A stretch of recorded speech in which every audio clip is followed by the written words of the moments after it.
Assalamualaikum warahmatullahi wabarakatuh.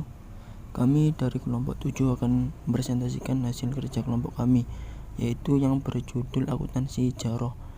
Nama kelompok kami yaitu yang pertama Muhammad Azidan, yang kedua Anissa Zahira, yang ketiga Oki Fakhruddin.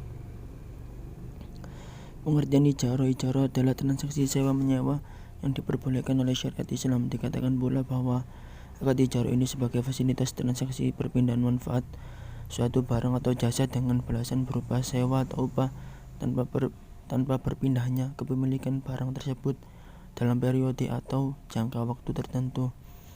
Definisi ijaroh itu juga dapat kita lihat pada Pernyataan Standar Akuntansi Keuangan atau PSAK nomor 107. Keunggulan akad ijaroh.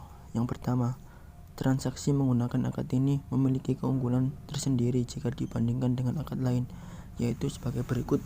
Pada objek transaksi akad ijaroh ini lebih fleksibel. Yang ketiga, dengan menggunakan akad ini, maka resiko usaha akan lebih rendah karena pendapatan sewanya yang relatif tetap. Rukun dan syarat ijaroh. Yang pertama, yang bertransaksi yaitu pemilik barang dan penyewa, di mana di antara kedua belah pihak harus sama-sama ridho. Yang kedua, objek ijaroh, barang sewaan, di mana barang yang disewakan halal menurut syariat Islam, dapat diukur dan dihitung, manfaat barang tersebut dapat berpindah, serta barang tersebut tidak wajib dibeli oleh penyewa.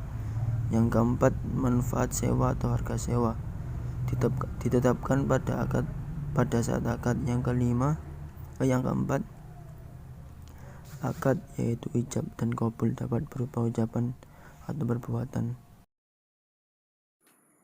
Skema ijarah. Langkah pertama, pemilik barang, mukjir, dan penyewa atau mustajir bertransaksi dengan menggunakan akad ijarah. Langkah kedua, penyewa atau mustajir memberikan pembayaran sewa atau ujroh kepada pemilik barang yaitu mustajir. Langkah ketiga yaitu pengalihan manfaat atau hak guna barang tersebut. Yang keempat yaitu merupakan langkah terakhir di mana terjadi pengembalian barang saat jangka waktu pada masa akad telah berakhir. Selanjutnya, jenis-jenis ijarah. Berdasarkan objek yang disewakan, ijarah ini bisa dibedakan menjadi dua jenis, yaitu sebagai berikut. Manfaat atas aset, yaitu aset dapat berupa aset yang tidak bergerak seperti rumah atau aset bergerak seperti mobil, motor, pakaian, dan lain sebagainya. Manfaat atas jasa, yaitu berasal dari hasil karya atau dari pekerjaan seseorang. Jenis ijarah berdasarkan PSAK. Jenis-jenis ijarah yaitu sebagai berikut. Ijarah adalah kegiatan sewa menyewa objek ijarah tanpa adanya perpindahan dari hak kepemilikan barang atau aset. Ijarah muntahiyah bit tamlik adalah ijarah dengan janji atau wa'ad perpindahan kepemilikan barang yang diijarahkan pada saat tertentu. Penyajian. Pendapatan ijarah disajikan secara neto setelah dikurangi beban-beban yang terkait, misalnya beban penyusutan, beban pemeliharaan, dan perbaikan, dan sebagainya. Pengakuan dan pengukuran pada akuntansi ijarah meliputi: yang A, ada akuntansi pemilik atau mukjir. Kemudian dibagi menjadi 3, yaitu biaya perolehan. Objek ijarah diakui pada saat objek ijarah diperoleh sebesar biaya perolehan. Biaya perolehan, objek yang berupa aset tidak berwujud mengacu ke PSAK 19, aset tidak berwujud. Kemudian yang kedua ada penyusutan. Objek ijarah jika berupa aset yang dapat disusutkan atau diamortisasi, sesuai dengan kebijakan penyusutan atau amortisasi untuk aset sejenis selama umur manfaatnya atau umur ekonomisnya. Kemudian yang ketiga ada pendapatan dan beban. Pendapatan sewa selama masa akad diakui pada saat manfaat atas aset telah diserahkan kepada penyewa. Piutang pendapatan sewa diukur sebesar nilai yang dapat direalisasikan pada akhir periode pelaporan. Kemudian yang B ada akuntansi penyewa atau mustajir. Yang pertama ada beban. Beban sewa diakui selama masa akad pada saat manfaat atas aset telah diterima. Hutang sewa diukur sebesar jumlah yang harus dibayar atas manfaat yang telah diterima. Kemudian yang kedua ada perpindahan kepemilikan.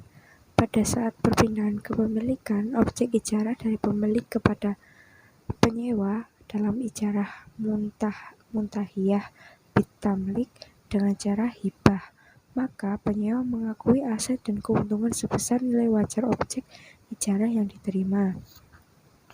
Kemudian yang ketiga, jual dan ijarah.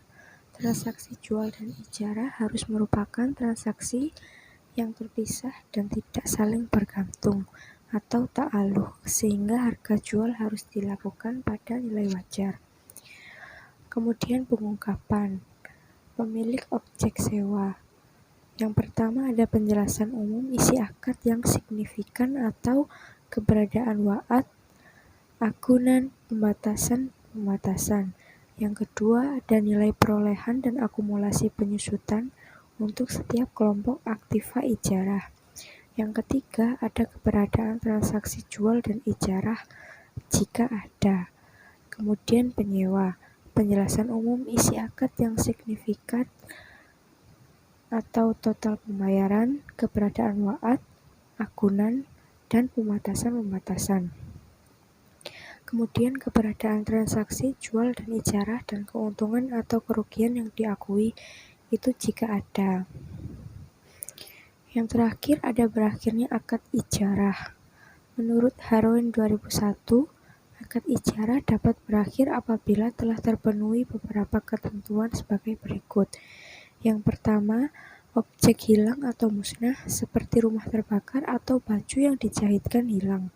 Dan yang kedua, tenggang waktu yang disepakati dalam akad al-ijarah telah berakhir. Apabila yang disewakan itu murah, maka rumah itu dikembalikan kepada pemiliknya. Dan apabila yang disewa itu adalah jasa seseorang, maka ia berhak menerima upahnya. Kedua hal ini disepakati oleh seluruh ulama fiqh. Sekian dan terima kasih atas presentasi yang kami bawakan. Assalamualaikum warahmatullahi wabarakatuh.